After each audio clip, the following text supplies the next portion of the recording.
你有冇發現，你一直都好攰？你努力照顧所有人，努力令所有人開心，但最後最唔開心嘅，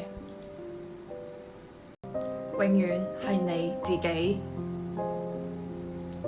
因為你習慣將自己放最後，別人嘅需要排第一，別人嘅感受排第一，別人嘅期待排第一，而你自己永遠都排最後。以前嘅我都係咁，我以為只要我夠好、夠體貼、夠懂事、夠付出，就會得到愛。後嚟我先明白，討好換唔到愛，只會換到疲憊。如果你睇到呢一度，發現自己都有討好型人格嘅傾向，留言區打係我。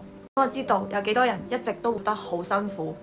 如果你發現自己成日都重複委屈自己，害怕拒絕別人，害怕別人唔中意你，可以私信我討好，我送你一個簡單嘅內在覺察方向。